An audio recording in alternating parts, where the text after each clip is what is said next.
Hello friends, जेके गौर education पर आप सभी का स्वागत है। आज के क्लास में उत्तर प्रदेश पुलिस एग्जाम के लिए टॉप जीके के क्वेश्चन डिस्कस करेंगे। दोस्तों, यूपी पुलिस से संबंधित टॉप 55 एमसीक्यूज को आज के क्लास में हमने लिया है और ये सारे प्रश्न जो हैं अति संभावित प्रश्न हैं। मुझे पूरा उम्मीद है कि यहाँ से प्रश्न जरूर फंसेगा आपकी परीक्षा में, तो एकदम से वीडियो को अंत तक देखिएगा। और आज के क्लास का पीडीएफ इस वीडियो को डिस्क्रिप्शन में मिल जाएगा, तो वहाँ से डाउनलोड करके रिविजन जरूर करना। तो चलिए बिना देर के हुए शुरू करते हैं। आज का हमारा पहला क्वेश्चन, भारत में किसने पुलिस सेवा की शुरुआत की थी, पुलिस सर्विस की शुरुआत की थी? लॉर्ड कॉर्नवालिस ने।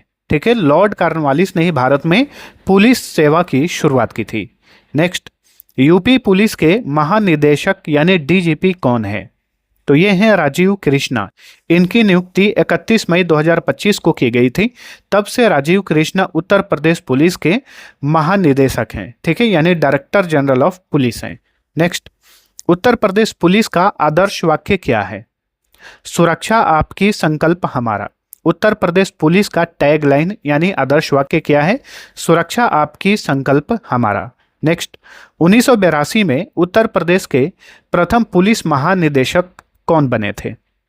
नरेश कुमार बने थे। ठीक है, कहीं कहीं आपको ये 1982 की जगह 1983 भी देखने को मिल सकता है। ठीक है, तो याद रखिए उत्तर प्रदेश के प्रथम पुलिस महानिदेशक कौन थे? नरेश कुमार थे।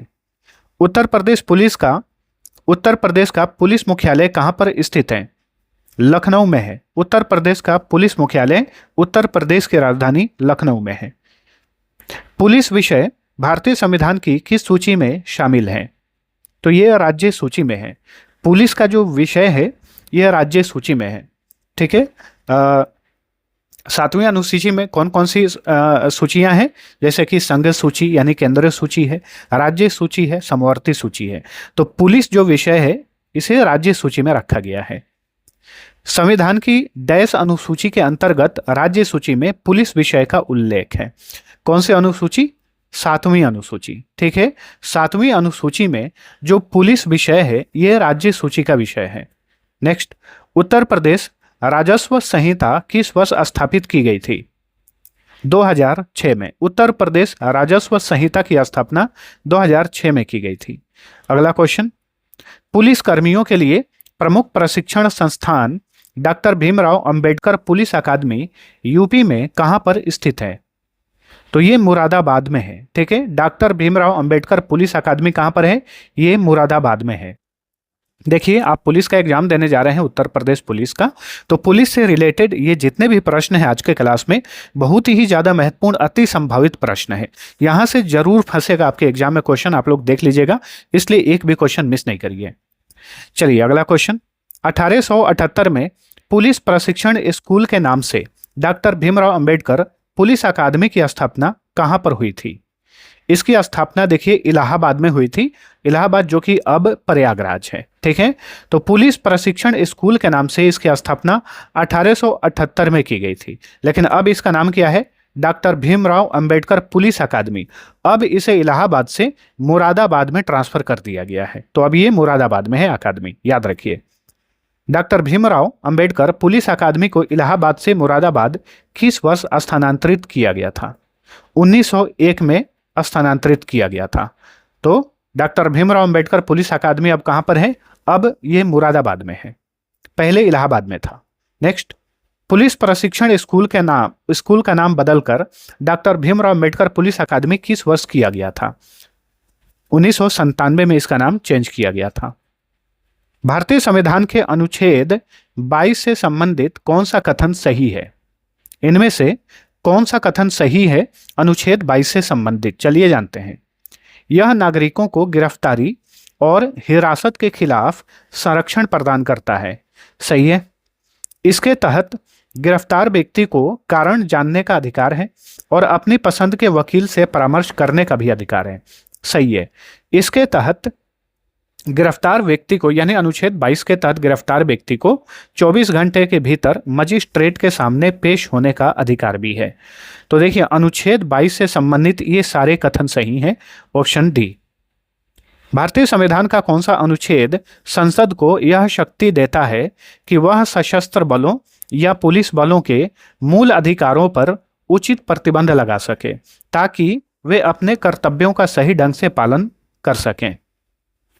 तो अनुच्छेद इसके लिए 33 है। ठीक है, भारतीय संविधान का जो अनुच्छेद 33 है, यह संसद को यह शक्ति देता है कि जो भी सशस्त्र बल हैं या पुलिस बल हैं, उनके मूल अधिकारों पर यह संसद प्रतिबंध लगा सकता है, ताकि जो भी पुलिस बल हैं वो अपने कर्तव्यों का सही ढंग से पालन कर सकें। नेक्स्ट, भारतीय संविधान का कौन सा अनुच्छेद पुलिस सहित सभी सिविल सेवकों को मनमाने ढंग से नौकरी से निकाले जाने के खिलाफ उन्हें सुरक्षा प्रदान करता है? अनुच्छेद 311। ठीक है, ताकि कोई भी नेता, कोई भी अपने मनमाने ढंग से किसी पुलिस को या सिविल सेवक को उसके पद से ऐसे ही बिना किसी ठोस रीजन के ना हटा सके, इसके लिए जो संविधान में इन्हें सुरक्षा प्रदान की गई है, अनुच्छेद 311 के तहत सुरक्षा प्रदान की गई है। नेक्स्ट, भारत में पुलिस प्रशासन मुख्य रूप से डैश अधिनियम के आधार पर कार्य करता है। इसके लिए जो अधिनियम है मुख्य रूप से पुलिस अधिनियम 1861 है। ठीक है, तो भारत का जो पुलिस प्रशासन है ये मुख्य रूप से पुलिस अधिनियम 1861 के आधार पर ही काम करता है। किसी भी व्यक्ति को कानून द्वारा स्थापित प्रक्रिया के बिना उसके जीवन या व्यक्तिगत स्वतंत्रता से वंचित नहीं किया जा सकता। यह कथन किस अनुच्छेद में कहा गया है? तो यह अनुच्छेद 21 में कहा गया है। अनुच्छेद 21 यह कहता है कि किसी भी व्यक्ति को कानून द्वारा स्थापित प्रक्रिया के बिना उसके जीवन या व्यक्तिगत स्वतंत्रता से उसे वंचित नहीं किया जा सकता। चलिए अगला क्वेश्चन, भारतीय पुलिस सेवा के अधिकारियों का प्रशिक्षण कहां पर होता है? सरदार वल्लभ भाई पटेल राष्ट्रीय पुलिस अकादमी हैदराबाद में। ठीक है, यूपीएससी क्रैक करने के बाद कोई आईएएस बनता है, ठीक है, कोई आईपीएस बनता है, कोई आईएफएस बनता है, और भी बहुत सारी इसमें सर्विस हैं। तो इसमें जो आईएएस होते हैं उनका प्रशिक्षण कहाँ पर होता है? LSBNA आप सभी को पता होगा, लाल बहादुर शास्त्री का जो संस्थान है वो हम आगे पढ़ने वाले हैं। और इसमें जो आईपीएस बनते हैं उनका प्रशिक्षण कहाँ पर होता है, ये इस क्वेश्चन में पूछा गया है। तो सरदार वल्लभ भाई पटेल राष्ट्रीय पुलिस अकादमी जो कि हैदराबाद में स्थित है, यहाँ पर आईपीएस अधिकारियों का प्रशिक्षण होता है। ऑप्शन में और भी संस्थान है, राष्ट्रीय सुरक्षा अकादमी NDA कहाँ पर है? पुणे में, पुणे के खड़कवासला में। लाल बहादुर शास्त्री राष्ट्रीय प्रशासन अकादमी, ठीक है, यही है जहां पर आईएएस का प्रशिक्षण दिया जाता है आईएएस को। ये मसूरी में है, उत्तराखंड के मसूरी में। तो इस क्वेश्चन का राइट आंसर था option A. Next, Akhil Bharatiya सेवाओं का जनक किसे कहा जाता है? सरदार वल्लभ भाई पटेल को, जो कि भारत के प्रथम गृह मंत्री थे, इन्हें अखिल भारतीय सेवाओं का जनक कहा जाता है। भारत में राज्य पुलिस बल का सर्वोच्च पद यानी रैंक कौन सा होता है? तो किसी राज्य में जो राज्य पुलिस होता है उसका सबसे बड़ा पद होता है DGP, director general of police, जिसे हिंदी में पुलिस महानिदेशक कहा जाता है। ठीक है, तो ऑप्शन बी सही उत्तर है। नेक्स्ट, किसी जिले में कानून व्यवस्था बनाए रखने के लिए जिला पुलिस का मुखिया कौन होता है? जिला पुलिस का मुखिया कौन होता है? कौन होता है? एसपी होता है, सुप्रिंटेंडेंट ऑफ पुलिस, लेकिन यहाँ पर हिंदी में लिखा गया है। तो बताइए, पुलिस अधीक्षक, एसपी को बोलते हैं पुलिस अधीक्षक यानी सुप्रिंटेंडेंट ऑफ पुलिस। आईबी का पूर्ण रूप क्या है, जो भारत की आंतरिक खुफिया एजेंसी है? Intelligence bureau. ठीक है, आईबी का पूर्ण रूप है इंटेलिजेंस ब्यूरो, यह भारत की आंतरिक खुफिया एजेंसी है। 1 अप्रैल 1963 को केंद्रीय जांच ब्यूरो यानी सीबीआई की स्थापना किस समिति की सिफारिश के आधार पर की गई थी? संथानम समिति की सिफारिश पर ही 1963 में सीबीआई की स्थापना की गई थी। ठीक है, केंद्रीय पुलिस प्रशिक्षण अकादमी कहां पर स्थित है? भोपाल में, मध्य प्रदेश की कैपिटल भोपाल में केंद्रीय पुलिस प्रशिक्षण अकादमी भोपाल में स्थित है। नेक्स्ट, राष्ट्रीय अपराध रिकॉर्ड ब्यूरो का मुख्यालय कहां पर स्थित है? इसका मुख्यालय नई दिल्ली में है। ठीक है, राष्ट्रीय अपराध रिकॉर्ड ब्यूरो का मुख्यालय नई दिल्ली में है। National crime record bureau NCRB का इंग्लिश में फुल फॉर्म होगा। मेट्रो शहरों में लागू कमिश्नरेट प्रणाली में पुलिस कमिश्नर के पास किस अधिकारी के समकक्ष शक्तियां होती हैं? जिला मजिस्ट्रेट यानी DM या कार्यकारी मजिस्ट्रेट यानी एग्जीक्यूटिव मजिस्ट्रेट। तो मेट्रो शहरों में लागू कमिश्नरेट जो प्रणाली है उसमें जो पुलिस कमिश्नर होते हैं उनके पास जिला मजिस्ट्रेट की तरह ही शक्तियां होती हैं, डीएम की तरह शक्तियां होती हैं। नेक्स्ट, भारत का सबसे पुराना अर्धसैनिक बल कौन सा है जिसे पूर्वोत्तर का प्रहरी कहा जाता है? तो पूर्वोत्तर का प्रहरी कहा जाता है असम राइफल्स को। यह भारत का सबसे पुराना अर्धसैनिक बल है। इसकी स्थापना 1835 में हुई थी, ठीक है, और यह भारत का सबसे पुराना पैरामिलिट्री फोर्स है असम राइफल्स। नक्सलवाद और आंतरिक सुरक्षा चुनौतियों से निपटने के लिए भारत का सबसे बड़ा केंद्रीय सशस्त्र पुलिस बल कौन सा है? तो यह है केंद्रीय रिजर्व पुलिस बल, CRPF, ठीक है। नक्सलवाद और आंतरिक सुरक्षा चुनौतियों से निपटने के लिए जो भारत का सबसे बड़ा सशस्त्र बल है, सेंट्रल आर्म्ड पुलिस फोर्स है, वो है केंद्रीय रिजर्व पुलिस बल, CRPF, central reserve police force. देखिए, सबका फुल फॉर्म भी आपको याद रखना है। CAPF का फुल फॉर्म होगा central armed police force, ITBP Indian Tibet border police, SSB सशस्त्र सीमा बल, NSG नेशनल सिक्योरिटी गार्ड और CRPF central reserve police force. इस क्वेश्चन का राइट आंसर ऑप्शन डी था। भारत के विभिन्न राज्यों में पुलिस अनुसंधान और विकास के लिए जिम्मेदार केंद्रीय निकाय BPRND का पूर्ण रूप क्या है? BPRND का पूर्ण रूप होगा यहां पर bureau of Police Research and development, ठीक है। तो विभिन्न राज्यों में पुलिस अनुसंधान और विकास के लिए जो एक केंद्रीय निकाय है BPRND, इसका फुल फॉर्म होता है Bureau of Police Research and Development. Next, Interpol का मुख्यालय किस शहर में स्थित है? इंटरपोल, जो कि अंतर्राष्ट्रीय आपराधिक पुलिस संगठन के नाम से भी जाना जाता है, इसका मुख्यालय लियोन में है, फ्रांस के लियोन में। इंटरपोल की स्थापना अंतर्राष्ट्रीय आपराधिक पुलिस आयोग के रूप में कब हुई थी? सितंबर 1923 में। इंटरपोल, जिसका मुख्यालय फ्रांस के लियोन में है, इसकी स्थापना अंतर्राष्ट्रीय आपराधिक पुलिस आयोग के नाम से सितंबर 1923 में की गई थी। पुलिस थानों में दर्ज होने वाली FIR का पूर्ण रूप क्या होता है? FIR का फुल फॉर्म बताइए। First information report. FIR का पूर्ण रूप फर्स्ट इंफॉर्मेशन रिपोर्ट होता है। नेक्स्ट, भारतीय पुलिस सेवा के अधिकारियों का चयन किस आयोग द्वारा आयोजित सिविल सेवा परीक्षा के माध्यम से किया जाता है? तो UPSC। पुलिस सुधारों से संबंधित वर्ष 2006 का प्रसिद्ध प्रकाश सिंह बनाम भारत संघ मामला किस न्यायालय द्वारा तय किया गया था?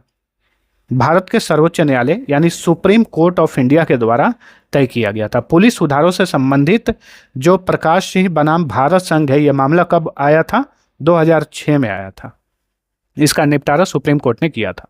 नेक्स्ट, भारत की सीमाओं विशेषकर पाकिस्तान और बांग्लादेश की सुरक्षा के लिए उत्तरदायी केंद्रीय बल कौन सा है? इस तरह के जो प्रश्न होते हैं बहुत ही ज़्यादा महत्वपूर्ण होते हैं। डिफेंस एग्जाम में बहुत ज़्यादा इस तरह का प्रश्न पूछा जाता है।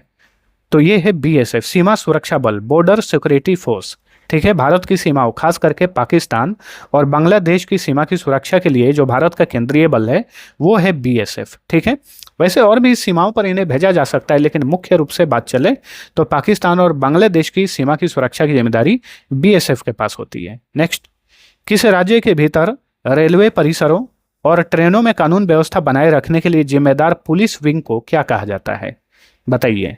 तो ये है राजकीय railway police, GRP, government railway police, ठीक है। भारत में पुलिस स्मृति दिवस प्रतिवर्ष किस तिथि को मनाया जाता है? 21 अक्टूबर को। भारत में हर साल पुलिस स्मृति दिवस मनाया जाता है 21 अक्टूबर को। केंद्र सरकार के अधीन कार्य करने वाले सशस्त्र सीमा बल यानी SSB का मुख्य दायित्व किन देशों की सीमाओं की सुरक्षा करना है? तो देखिए, अभी हमने पढ़ा है BSF का, इसका मुख्य दायित्व है पाकिस्तान और बांग्लादेश की सीमा की सुरक्षा करना, ठीक है। वहीं जो SSB है, सशस्त्र सीमा बल, इसका मुख्य काम है नेपाल और भूटान से संबंधित सीमा पर नजर रखना, ठीक है, सुरक्षा करना, नजर रखना, नेपाल और भूटान। पुलिस थानों में FIR दर्ज करने का विवरण भारतीय नागरिक सुरक्षा संहिता की किस धारा के तहत दिया गया है? धारा 173, ठीक है। पहले जो पुराना वाला जो सिस्टम चलता था CRPC IPC, उसमें धारा 154 था, लेकिन अभी जो भारतीय नागरिक सुरक्षा संहिता है इसमें पुलिस थानों में FIR दर्ज करने का जो विवरण है उसे धारा 173 में रखा गया है। नेक्स्ट, उत्तर प्रदेश पुलिस के आधिकारिक प्रतीक चिन्ह यानी लोगों में किस जीव की दो आकृति अंकित है? किस जीव की? मछली की। ठीक है, उत्तर प्रदेश का पुलिस का जो लोगो है उसमें दो मछलियां हैं। नेक्स्ट, उत्तर प्रदेश में प्रादेशिक आर्म्स कांस्टेबुलरी का गठन किस वर्ष किया गया था? अभी देखिए, उत्तर प्रदेश का जो होमगार्ड का एग्जाम हुआ था उसमें ये पूछ लिया था कि उत्तर प्रदेश पुलिस से संबंधित PAC का फुल फॉर्म बताइए। ठीक है, तो ये फुल फॉर्म पूछा हुआ था, तो याद रखिएगा इसका फुल फॉर्म होता है प्रादेशिक आर्म्स कांस्टेबुलरी। ठीक है, अब इसका गठन कब हुआ था? इसका गठन हुआ था 1948 में, option B. Next, Uttar Pradesh का सबसे पहला पुलिस कमिश्नरेट प्रणाली जनवरी 2020 में किन दो शहरों में लागू की गई? लखनऊ और गौतम बुद्ध नगर में। ठीक है, गौतम बुद्ध नगर की जगह नोएडा दे दे तो भी ध्यान रखना है। तो उत्तर प्रदेश का सबसे पहला पुलिस कमिश्नरेट प्रणाली देखिए हाल ही में 2020 में लागू की गई दो शहरों में, लखनऊ और गौतम बुद्ध नगर अथवा नोएडा में। उत्तर प्रदेश में पुलिस थानों में अपराध का रिकॉर्ड डिजिटल रूप से रखने के लिए क्रियान्वित केंद्रीय प्रणाली का नाम क्या है? CCTNS। उत्तर प्रदेश में पुलिस थानों में अपराध का रिकॉर्ड डिजिटल रूप से रखने के लिए जो केंद्रीय प्रणाली है उसका नाम CCTNS है, और इसका फुल फॉर्म रट जाइए, crime and criminal tracking network and systems इसका फुल फॉर्म है। नेक्स्ट, उत्तर प्रदेश में महिलाओं की सुरक्षा और सहायता के लिए संचालित दो प्रमुख विशेष हेल्पलाइन नंबर क्या है? 1090 और 181। उत्तर प्रदेश में महिलाओं की सुरक्षा और सहायता के लिए जो दो प्रमुख विशेष हेल्पलाइन नंबर है वो है 1090 और 181। नेक्स्ट, उत्तर प्रदेश पुलिस का राज्य स्तरीय फिंगरप्रिंट ब्यूरो कहां पर स्थित है? लखनऊ में है। ठीक है, उत्तर प्रदेश पुलिस का मुख्यालय लखनऊ में है। उत्तर प्रदेश पुलिस का जो राज्य स्तरीय फिंगरप्रिंट ब्यूरो है ये भी लखनऊ में है। भारत में वन्य जीव तस्करी और पर्यावरण संबंधी अपराधों पर लगाम लगाने के लिए गठित विशेष विंग क्या है, कौन सा है? तो वन्य जीव अपराध नियंत्रण ब्यूरो है। ठीक है, भारत में वन्य जीव तस्करी और पर्यावरण संबंधी अपराधों पर लगाम लगाने के लिए जो एक विंग है, जो संगठन है, उसका नाम है वन्य जीव अपराध नियंत्रण ब्यूरो। चलिए अगला क्वेश्चन, यूपी में उत्तर प्रदेश में मुख्यमंत्री, राज्यपाल और अति विशिष्ट संपत्तियों की सुरक्षा, जैसे हवाई अड्डा, रेलवे स्टेशन, ये अति विशिष्ट संपत्तियों की श्रेणी में इन्हें रखा जाता है, की सुरक्षा के लिए उत्तर प्रदेश विशेष सुरक्षा बल यानी UPSSF का गठन कब हुआ था? इसका गठन हुआ था 2020 में। ठीक है, तो Uttar Pradesh special security force UPSSF का फुल फॉर्म होगा, इसका गठन 2020 में किया गया था। ब्रिटिश काल में वर्ष 1861 के पुलिस अधिनियम के लागू होने के समय उत्तर प्रदेश, जो कि तत्कालीन उत्तर पश्चिमी प्रांत था, के प्रथम पुलिस महानिरीक्षक इंस्पेक्टर जनरल ऑफ पुलिस कौन थे? तो ये थे HD रॉबर्टसन। 1861 में जो ब्रिटिश काल में पुलिस अधिनियम लागू हुआ था उस समय उत्तर पश्चिमी प्रांत कहा जाता था यूपी को। तो उस समय के प्रथम पुलिस महानिरीक्षक थे HD Robertson. Uttar Pradesh police बल में प्रशासनिक दृष्टिकोण से पूरे राज्य को कितने पुलिस जोनों और कितने पुलिस रेंजों में विभाजित किया गया है? तो 8 पुलिस जोन और 18 पुलिस रेंज में विभाजित किया गया है। अगला क्वेश्चन, भारत में खुफिया ब्यूरो यानी इंटेलिजेंस ब्यूरो किसके प्रशासनिक नियंत्रण में कार्य करता है? तो केंद्रीय गृह मंत्रालय। ठीक है, और एक चीज और ध्यान में रखिएगा, भारत के जितने भी अर्धसैनिक बल हैं, पैरामिलिट्री फोर्स हैं, जैसे कि CRPF हो गया, SSB हो गया, BSF हो गया, जितने भी अर्धसैनिक बल हैं वो सारे केंद्रीय गृह मंत्रालय के अधीन काम करते हैं। नेक्स्ट, किसी राज्य के भीतर गंभीर और विशेष प्रकृति के अपराधों जैसे संगठित अपराध, जालसाजी की जांच के लिए जिम्मेदार विंग कौन है? तो ये है CID, option A right answer. अब CID का फुल फॉर्म बताइए। CID का फुल फॉर्म होता है क्रिमिनल इन्वेस्टिगेशन डिपार्टमेंट। ब्रिटिश काल में ही इसका गठन हुआ था 1902 में। नेक्स्ट, भारतीय पुलिस सेवा यानी IPS के अधिकारियों के कैडर नियंत्रण और आवंटन के लिए कौन सा मंत्रालय जिम्मेदार है? केंद्रीय गृह मंत्रालय। वर्तमान में गृह मंत्री हैं अमित शाह। भारत में वीआईपी सुरक्षा, जो वेरी इंपॉर्टेंट पर्सन होते हैं, तो वीआईपी सुरक्षा और आतंकवाद विरोधी अभियानों के लिए राष्ट्रीय सुरक्षा गार्ड अथवा एनएसजी का औपचारिक गठन कब हुआ था? 22 सितंबर 1986 को। ठीक है, वैसे एनएसजी के बारे में जो गठन करने की घोषणा की गई थी 1984 में की गई थी, लेकिन एनएसजी का औपचारिक गठन हुआ था 22 सितंबर 1986 को। अगला क्वेश्चन, किसी राज्य के पुलिस महानिदेशक की सहायता के लिए उनके ठीक नीचे का प्रशासनिक पद कौन सा होता है? तो राज्य का जो सबसे बड़ा पुलिस अधिकारी होता है वो कौन होता है? पुलिस महानिदेशक यानी डीजीपी। और इसकी सहायता के लिए उसके ठीक नीचे जो प्रशासनिक पद होता है वो किसका होता है? वो होता है अतिरिक्त पुलिस महानिदेशक यानी additional director general of police. IG inspector general of police. ठीक है, आईजीपी, आईजी भी लिखा जाता है, ये आईजीपी एक ही बात है। सहायक उप निरीक्षक यानी एएसआई, असिस्टेंट सब इंस्पेक्टर, सहायक पुलिस अधीक्षक। ठीक है, असिस्टेंट सुपरिटेंडेंट ऑफ पुलिस। इस तरह का फुल फॉर्म आप सभी को याद रखना चाहिए। आतंकवाद से संबंधित मामलों की त्वरित जांच और अभियोजन के लिए राष्ट्रीय जांच एजेंसी का गठन कब हुआ था? इसका गठन हुआ था 31 दिसंबर 2008 को। एनआईए, नेशनल इन्वेस्टिगेशन एजेंसी, इसका गठन हुआ था 31 दिसंबर 2008 को। तो दोस्तों, आज का ये वीडियो यहीं पर होता है समाप्त। आप सभी को वीडियो पसंद आया है तो लाइक और शेयर जरूर करना। उत्तर प्रदेश जीके का एक स्पेशल पीडीएफ हमने तैयार किया है जिसमें हमने उत्तर प्रदेश जीके से संबंधित टॉप 1000 प्रश्न कवर किए हैं। इसी वीडियो के डिस्क्रिप्शन में उसका लिंक मिल जाएगा। एक छोटी सी राशि पेड करके आप उसे डाउनलोड कर सकते हैं और आज के क्लास का पीडीएफ भी डिस्क्रिप्शन में मिल जाएगा, इसे फ्री में ले सकते हैं।